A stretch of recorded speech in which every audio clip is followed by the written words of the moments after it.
Es un honor compartir este espacio con ustedes. Mi nombre es Sonia Rodelos Hernández, seré su moderadora en este panel de expertos. Hoy hablaremos de un tema muy importante como es el plebiscito de 1957. Colombia en 1957 se miró al espejo de su violencia y decidió votar por un pacto de sobrevivencia, y ese fue el plebiscito de 1957. Comienzo con esta frase: ganamos estabilidad, pero perdimos pluralidad. Colombia, a mediados del siglo XX, era un país herido por la violencia partidista y desgastado por la dictadura. En ese escenario surgió el plebiscito 1957 como un mecanismo excepcional, una salida que buscaba no solo cerrar un ciclo de enfrentamientos, sino sentar las bases de un nuevo orden político. Más que un simple acto electoral, se convirtió en un símbolo de reconciliación y un punto de quiebre para nuestra democracia. Hoy tendremos tres expertas en el tema. Tenemos a la doctora Marcela Pérez, historiadora, María Bertel, politóloga, y Luz Stacy Simanca, socióloga. Espero que estas expertas puedan darle solución a las preguntas que ustedes tienen para ella. Comienzo con la doctora Marcela Pérez, historiadora, con la siguiente pregunta del público. ¿Cuál fue el contexto social, político y económico de la transformación seleccionada? Adelante, doctora Marcela. Hola, muy buen día a todos, muy buen día, colegas. Mi nombre es Marcela Pérez Sierra, soy historiadora y especializada en la historia política de Colombia del siglo XX y he dedicado mi investigación a analizar los procesos que marcaron la consolidación de la democracia de nuestro país. En este momento vamos a hablar del momento histórico que transformó la política en Colombia, como lo fue el plebiscito de 1957. Vamos a ver su contexto social, político y económico y entender por qué fue tan importante para la historia de nuestro país. Además, les voy a compartir una reflexión de un historiador para que podamos analizar juntos su verdadero impacto. Desde el ámbito político, para 1957, Colombia estaba atravesando una de sus etapas más difíciles. Veníamos de la violencia, un enfrentamiento entre liberales y conservadores. Había comenzado en 1948, dejando miles de víctimas y una profunda división del país. En medio de esta crisis, Gustavo Rojas Pinilla toma el poder en 1953 con un golpe de Estado. Al principio generó esperanza porque prometió la paz para su gobierno y se fue tornando autoritario, y la inconformidad creció finalmente en 1957 cuando Rojas Pinilla renuncia al cargo. Fue en ese momento cuando los líderes liberales y conservadores decidieron crear un acuerdo llamado el Frente Nacional, que fue un pacto para alternar en la presidencia y retirarse el poder para partes iguales durante 16 años. Pero este acuerdo debía ser aprobado por el pueblo, y ahí entra el juego del plebiscito de 1957. Y vemos que en el contexto social, este plebiscito fue revolucionario porque por primera vez las mujeres pudieron votar en Colombia. Esto significó un hito y un paso gigante para su participación ciudadana y fue uno de los avances más importantes en la historia de los derechos civiles del país. Sin embargo, no todo era positivo. Gran parte de la población campesina seguía marginada, con poco acceso a la educación, salud y tierra, lo que hacía que las tensiones siguieran vivas, incluso después de este gran acuerdo. Y a su vez, en el contexto económico, Colombia se encontraba en un proceso de transición. La industria estaba creciendo y las ciudades comenzaban a expandirse, pero el desarrollo era desigual. Mientras que las élites urbanas se beneficiaban del progreso, las zonas rurales persistían de pobreza. Esto significaba que aunque el plebiscito prometía estabilidad política, las raíces de los conflictos sociales no se resolvían del todo. Aquí voy a citar un historiador que me gusta mucho, que es el señor Jorge Orlando Melo. Me gusta lo que él afirma. Él dice que el plebiscito de 1957 fue la operación política más exitosa para los partidos tradicionales en el siglo XX, porque permitió cerrar ciclos de violencia y consolidar el poder bipartidista. Si lo pensamos bien, esta frase nos invita a reflexionar. Sí, el plebiscito trajo paz relativa y estabilidad, pero también aseguró que solo los liberales y conservadores podían gobernar, excluyendo otros movimientos políticos. Estas exclusiones es una de las razones por las que las décadas siguientes surgieron nuevas guerrillas y movimientos sociales que buscaban representaciones. A modo de concluir la pregunta generada por el público, vemos que el plebiscito de 1957 fue un momento decisivo en nuestra historia. Frenó la violencia partidista, permitió por primera vez el voto de las mujeres y abrió un periodo de alternancia política que trajo estabilidad, pero también nos deja una gran lección.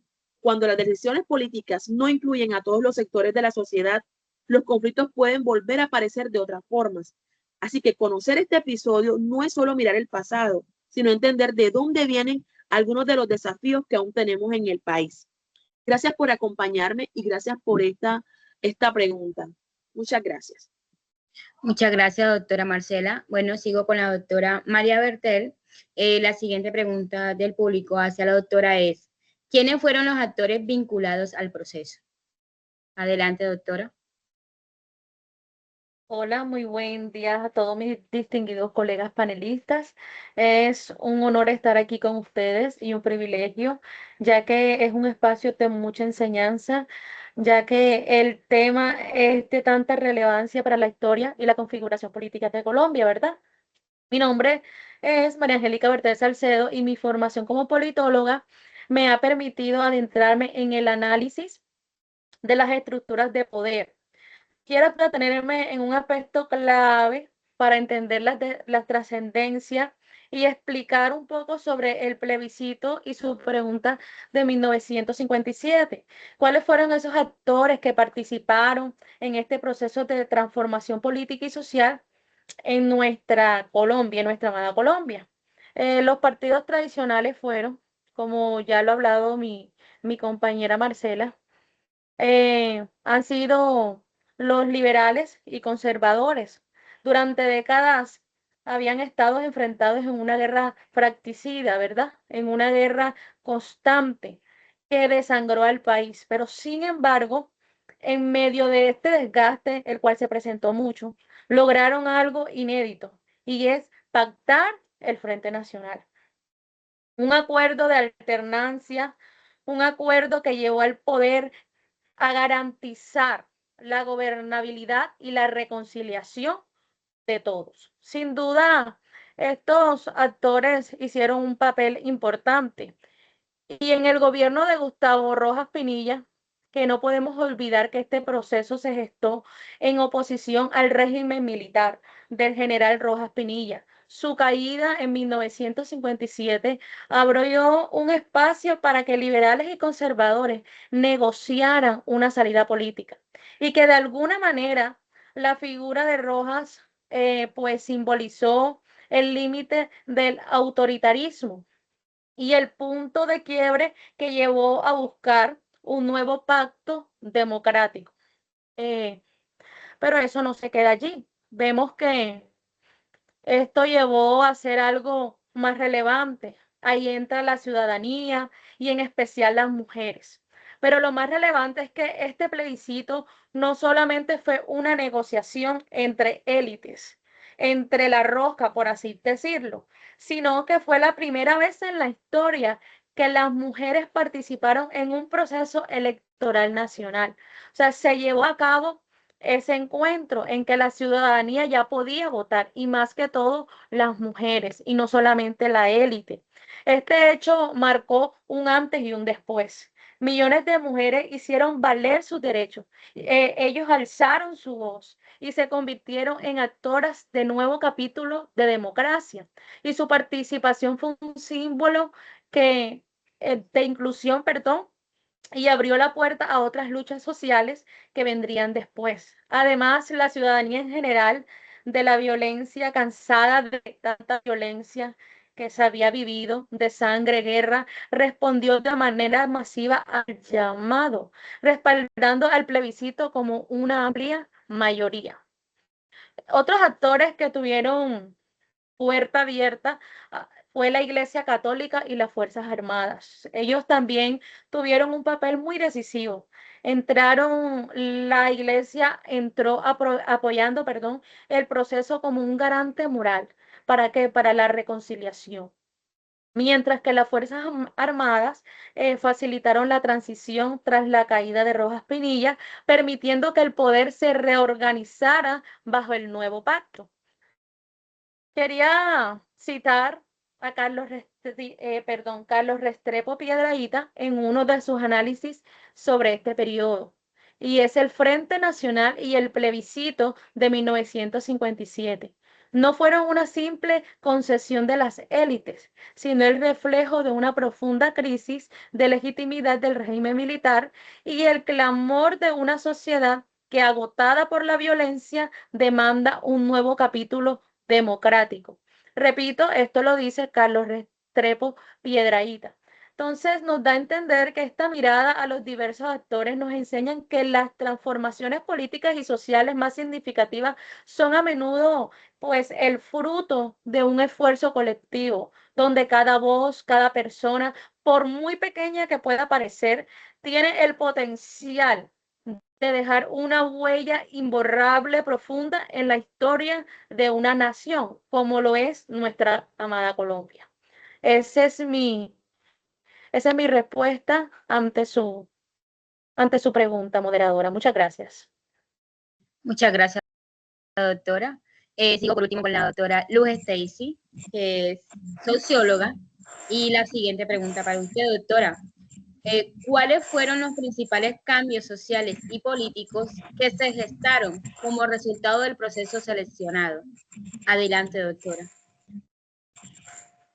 Bueno, muy buen día. Mi nombre es Luz Stacy Simanca Sierra, socióloga. Es un gusto estar aquí en este panel de expertos con ustedes por la invitación. Hablar del plebiscito de 1957 es recordar mucho más que una consulta popular. Fue un acontecimiento que definió la organización política y social de Colombia. En medio de un país sacudido por la violencia y la confrontación partidista, esta decisión colectiva abrió el camino hacia un nuevo orden institucional. Entonces, en las transformaciones políticas, con este plebiscito se avaló la creación del Frente Nacional, un acuerdo de rotación del poder entre liberales y conservadores. Gracias a este pacto se puso fin a un gobierno militar de Gustavo Rojas y se estableció un sistema de alternancia en la presidencia durante 16 años, además de la distribución equitativa de cargos públicos entre ambos partidos, tanto liberales como conservadores. Este cambio fue significativo porque se buscó detener la violencia política y cerrar las puertas a regímenes autoritarios, construyendo un marco más estable de gobernanza. Sin embargo, esta estabilidad tuvo un costo, pues marginó a expresiones políticas distintas al bipartidismo, dejando sin voz a movimientos como campesinos, sociales y emergentes. Queriendo decir con esto que se ganó en gobernanza, pero se perdió en diversidad. Seguimos con las transformaciones sociales. Uno de estos avances más notables fue el derecho al voto de las mujeres, quienes participaron por primera vez en un proceso electoral de alcance nacional. Este hecho no solo amplió la base ciudadana, sino que sembró las semillitas de las luchas posteriores por la igualdad de género. La igualdad de género. Esta aplicación fue más allá. El plebiscito expresó el deseo colectivo de superar la violencia y apostar más a la paz, la estabilidad y a una vida con garantías mínimas. La votación masiva se convirtió en una muestra clara de esa aspiración. Para terminar, el historiador Álvaro Tirado Mejía nos dice que el plebiscito significó no solo el fin de la dictadura militar, sino también la instauración de un sistema de alteración en el poder que buscaba garantizar la paz partidista y la estabilidad institucional, al tiempo que abrió por primera vez las puertas de la ciudadanía política a las mujeres. Muchas gracias. Muchas gracias, doctora. Muchas gracias por estar presente en este panel de expertos hablando de este tema súper importante. Podemos concluir que hoy, más que nunca, Colombia necesita rescatar esa capacidad de pactar, de escuchar y de incluir. No podemos olvidar que este proceso se gestó en oposición al régimen militar de Rojas Pinilla. Su caída en 1957 abrió el espacio para que liberales y conservadores negociaran una salida política. De alguna manera, la figura de Rojas simbolizó el límite de autoritarismo y el punto de quiebre que llevó a buscar un nuevo pacto democrático. Muchas gracias, público. Muchas gracias, doctoras, por estar aquí en este panel de expertos. Gracias a usted, mi estimada. A usted, es un gusto. Gracias, compañeras, por compartir este espacio. Gracias, doctoras.